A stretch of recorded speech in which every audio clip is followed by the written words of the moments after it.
Basic से लेकर। वृत्त में देखिए पहला क्या है, वृत्त, ठीक है। वृत्त, वृत्त में आपको क्या ध्यान रखना है, ये त्रिज्या है, ये भी यह त्रिज्या है, तो ये टोटल जब हो जाता है तो ये डायमीटर हो जाता है। तो ये व्यास बराबर हो गया, पहला सूत्र क्या बना, व्यास बराबर आर गुना आर प्लस आर कर देंगे तो दो गुना क्या आ गया, त्रिज्या, दो गुना त्रिज्या, दो गुना त्रिज्या। तो यहां से त्रिज्या बराबर निकालेंगे तो क्या हो जाएगा, व्यास बटा दो, व्यास बटा दो हो जाएगा, ठीक है। तो ये डी बराबर 2r हो गया। एरिया जब देखा जाता है वृत्त का, वृत्त का क्षेत्रफल, वृत्त का क्षेत्रफल पाई आर स्क्वायर हो जाता है। पाई का वैल्यू कितना होता है, 22/7। ये क्षेत्रफल यदि ये डी के फॉर्म में दिया है, यदि ये डी दे दिया तो देखिए डी क्या हो जाएगा, पाई, और आर के जगह आप d/2 रख देंगे तो ये कितना हो जाएगा, होल स्क्वायर। तो ये आंसर ऐसे भी आ जाता है पाई डी स्क्वायर बटा में 4।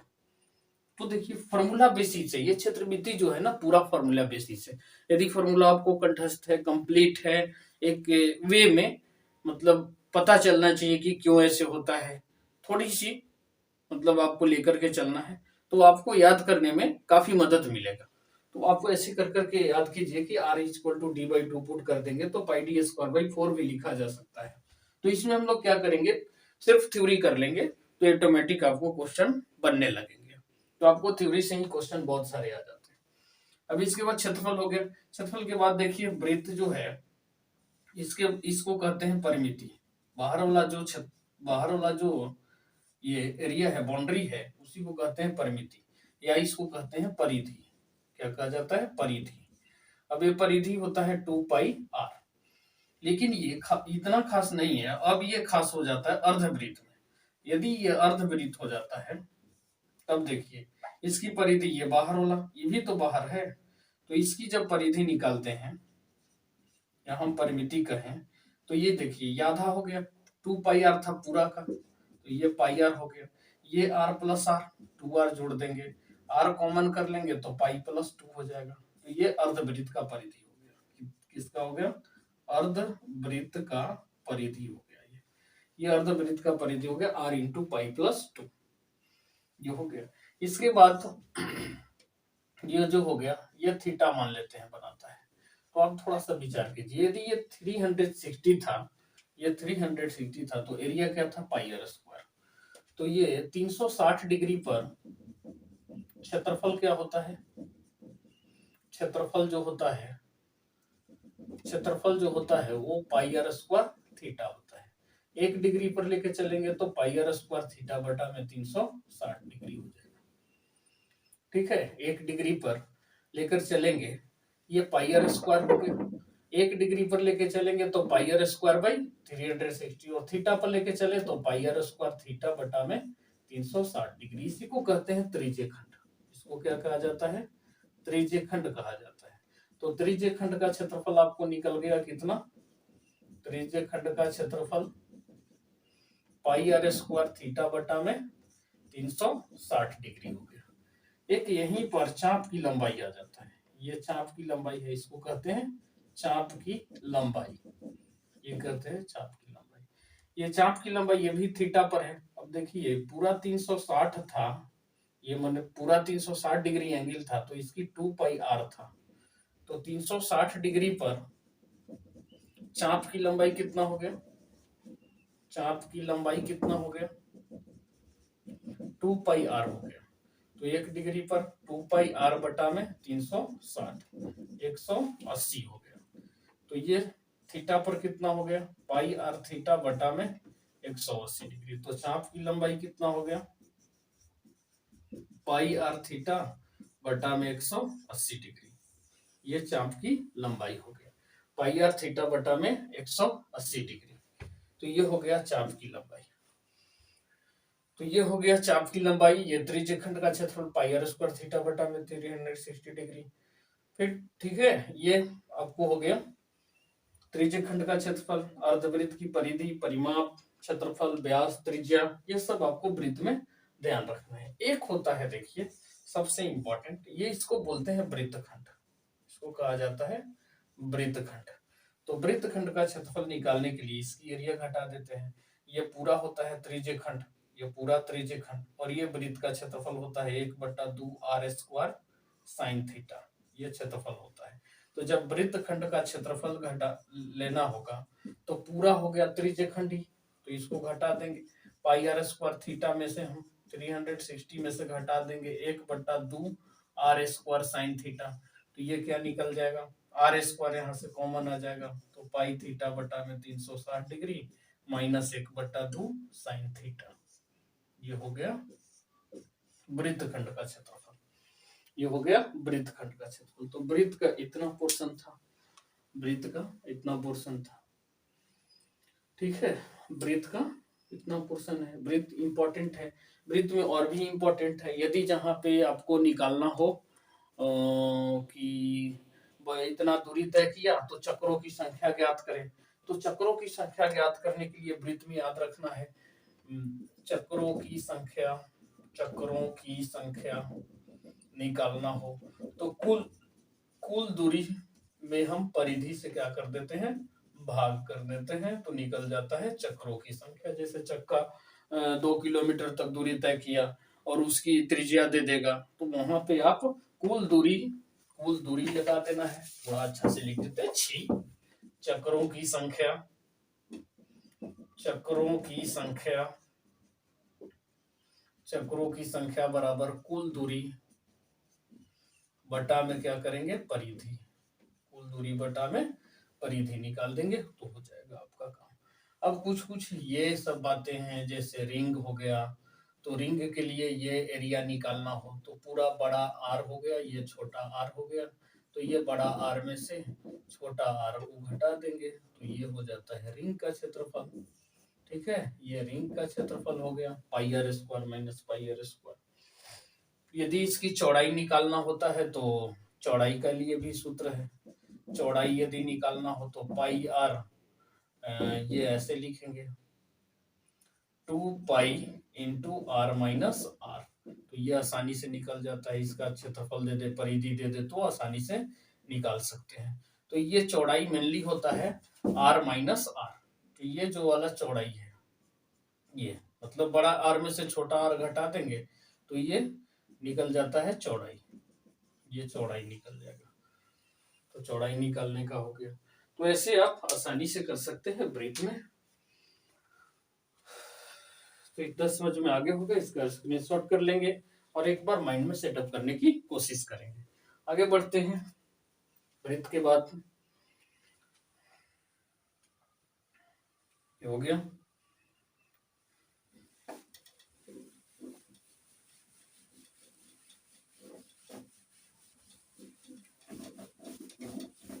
वृत्त के बाद आएगा आपको घन और घनाभ, वृत्त के बाद घन और घनाभ आएगा।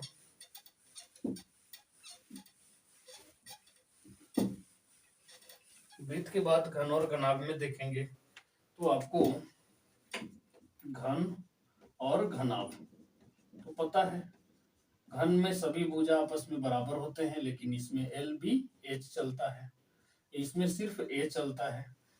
तो ये देखिए घन है कुछ, ये घन है, लेकिन इस तरह से जब रहेगा तो इसको क्या कहेंगे, घनाभ कहेंगे। तो यहाँ पे आयतन की बात कर लिया जाए, आयतन तो ए क्यूब होता है, यहाँ पे आयतन पूछा जाए तो एल बी गुना एच होता है। घनाभ का आयतन पूछे तो ये कहेंगे, घन का आयतन पूछे तो ये कहेंगे। पृष्ठीय क्षेत्रफल पूछा जाए, पृष्ठीय क्षेत्रफल तो 4a स्क्वायर। संपूर्ण पूछा जाए, संपूर्ण क्षेत्रफल पूछा जाए तो 6a स्क्वायर। यहाँ पे पृष्ठीय की बात करेंगे या चारों दीवारों का क्षेत्रफल, एक ही बात होता है, पृष्ठीय क्षेत्रफल या चारों दीवारों का क्षेत्रफल, चारों दीवारों का क्षेत्रफल, तो यहाँ पे 2h into L plus B ध्यान रखना है। और संपूर्ण पूछा जाए, संपूर्ण पृष्ठीय क्षेत्रफल पूछेंगे तो आपको ध्यान रखना है 2 into L B plus B H plus L H, ये हो जाएगा। यदि विकर्ण की बात की जाए इसमें तो यहाँ होता है √3a यहाँ पे होता है विकर्ण बराबर, आपको ध्यान रखना है, root over L square plus B square plus H square. ये हो गया। घन और घनाभ में इतने ही है। इसके बाद आता है आपको बेलन। ये हो गया बेलन, ये हो गया बेलन। अब बेलन में देखिए, ये होता है हाइट, ये होता है त्रिज्या, ये दोनों नीचे ऊपर दोनों बराबर होते हैं। ये बाहर वाला जो पोर्शन दिखता है वो कर्व्ड होता है। तो यदि आयतन की बात किया जाए, यहाँ पे आयतन कितना होगा बेलन का, तो पाई आर स्क्वायर एच होता है। और इसको कर्व्ड सरफेस एरिया देखते हैं, तो पृष्ठीय क्षेत्रफल पूछा जाए, पृष्ठीय क्षेत्रफल सिर्फ पूछा जाए तो 2 पाई आर एच कहेंगे। संपूर्ण की बात किया जाए तो संपूर्ण में ये भी शामिल हो गया, ये भी शामिल हो गया, तो संपूर्ण में क्या आ जाता है 2 pi r into r plus h, जोड़ दिया जाता है पाई आर स्क्वायर, ये 2 पाई आर एच। ये बेसिक कर रहे हैं ना हम लोग, ऑब्जेक्टिव क्वेश्चन के लिए कर रहे हैं, उतना डीप नहीं चलेंगे। तो बेलन का आयतन पाई आर स्क्वायर, पृष्ठीय क्षेत्रफल 2 पाई आर एच, संपूर्ण पृष्ठीय क्षेत्रफल यदि पूछा जाए तो 2 pi r into r plus h हो जाएगा। ये बेलन में हो गया। ये सब आपको ध्यान रखना है। शंकु में देखिए, ये होता है ऊंचाई, इसको बोलते हैं तिर्यक ऊंचाई, तिर्यक ऊंचाई। ये होता है एल और ये होता है एच, ये आर होता है। तो यहाँ पे आयतन किया जाए, ये हो गया शंकु, ये हो गया शंकु। अब शंकु का आयतन देखा जाए तो ये होता है pi r square 1/3 pi r square h.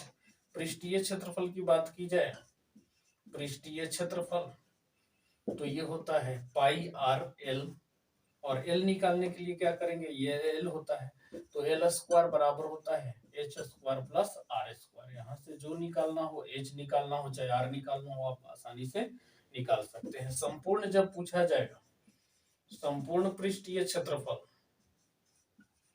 पृष्ठीय क्षेत्रफल तो ये हो जाएगा pi r into r plus l हो जाएगा। संपूर्ण पृष्ठीय क्षेत्रफल pi r into r plus l हो जाता है। इसके बाद आता है, ये हो गया घन घनाभ, शंकु हो गया, बेलन हो गया। यहाँ पे बेलन का आयतन पाई आर स्क्वायर, पृष्ठीय क्षेत्रफल 2 पाई आर एच, संपूर्ण पृष्ठीय क्षेत्रफल 2 pi r into r plus h. शंकु की बात करें तो ये तिर्यक ऊंचाई होता है, ये ऊंचाई होता है और ये त्रिज्या होता है। आयतन 1/3 पाई आर स्क्वायर एच, पृष्ठीय क्षेत्रफल पाई आर एल और संपूर्ण पृष्ठीय क्षेत्रफल pi r into r plus l होता है। अब आगे बच गया आपको गोला।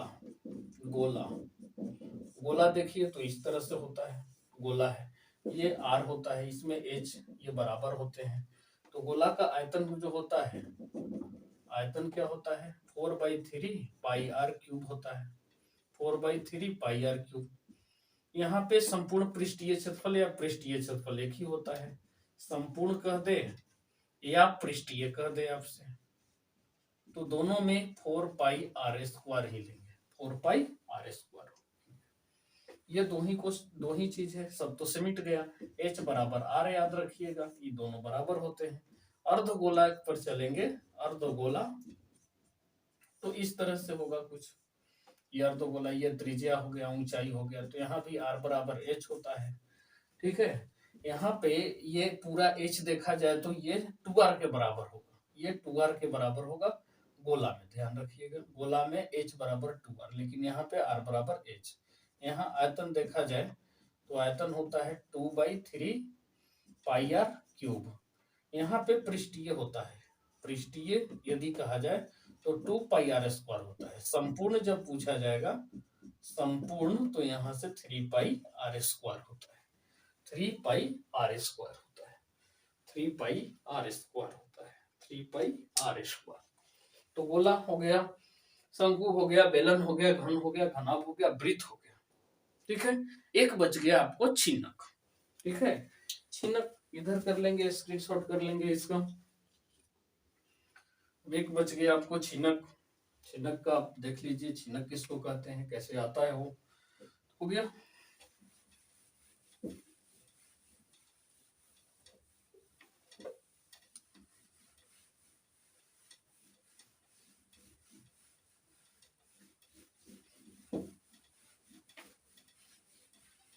छिनक देखिए, छिनक, छिनक, फ्रस्टम बोलते हैं, फ्रस्टम, फ्रस्टम। देखिए ये पूरा शंकु होता है, ये शंकु को बीच से काट दीजिए तो ऐसा लगेगा, एक तो शंकु मिलेगा, लेकिन ये वाला पोर्शन जब नीचे वाला को देखिएगा तो कुछ ऐसे आया, ठीक है, और इस तरह से ये आ गया। तो यहाँ देखिए R1, यहाँ देखिए R2, ये ऊंचाई हो गया H, तो इसको बोलते हैं छिनक। ये क्या हो गया, छिनक हो गया, फ्रस्टम हो गया। तो यहाँ भी इसका आयतन चलता है, पहले आयतन याद रखना है। तो 1/3 देखिए इसको करेंगे इससे कंपेयर, तो 1/3 पाई, पाई रहेगा। H देखिए एक ही है, H भी रहेगा, लेकिन यहाँ पे अब R² है, तो यहाँ पे R1² R2² plus R1 into R2 होता है, इतना हो जाता है। तो ये होता है छिनक का आयतन 1/3 पाई H R1² R2² plus R1 into R2। पृष्ठीय क्षेत्रफल की बात करेंगे, पृष्ठीय क्षेत्रफल की बात जब करते हैं तो पाई, देखिए पाई है, यहाँ पे L दो हो गया, L1 L2, R एक ही, दोनों R, देखिए L जो है ये दोनों बराबर रहेगा, दोनों तरफ बराबर होगा, तो L लिख सकते हैं, और R1 प्लस R2 रहेगा ये बीच में, तो R1 प्लस R2 पाई L into R1 plus R2। अब संपूर्ण की जब बात करेंगे, संपूर्ण पृष्ठीय क्षेत्रफल, संपूर्ण पृष्ठीय क्षेत्रफल होगा तो पाई L into R1 plus R2, और प्लस में क्या करेंगे, पाई R1² प्लस पाई R2²। तो ये आपको 3 सूत्र याद रखना है छिनक के, 1/3 पाई H into R1² plus R2² plus R1 R2, पृष्ठीय क्षेत्रफल पाई L into R1 plus R2, संपूर्ण पृष्ठीय क्षेत्रफल पाई L into R1 plus R2 plus pi RN² ऊपर वाला और नीचे वाला पाई R2 का स्क्वायर। तो ये आपको ध्यान रखना है, ये इस तरह से ये छिनक का पोर्शन हो गया। तो छिनक में 3 ही सूत्र हैं, और ये यदि ये पोर्शन आपको ध्यान रखना है तो ये आपको ध्यान रखिएगा, L² बराबर H² plus R2 minus R1 का होल स्क्वायर, ये भी आप ध्यान रखिएगा, शंकु में इस तरह से होता है। अब देखिए इसमें ऑब्जेक्टिव क्वेश्चन जो होते हैं, जो भी ऑब्जेक्टिव क्वेश्चन मिलेंगे आपको सूत्र से रिलेटेड, यदि सूत्र आपको याद है तो आप आसानी से बना सकते हैं। जैसे मान लेते हैं कि वृत्त में आपको दे दिया, वृत्त में आपको दे दिया, ठीक है, वृत्त में इस तरह से दे दिया, क्वेश्चन पूछा कि परिधि और क्षेत्रफल बराबर है, वृत्त के परिधि और क्षेत्रफल बराबर है,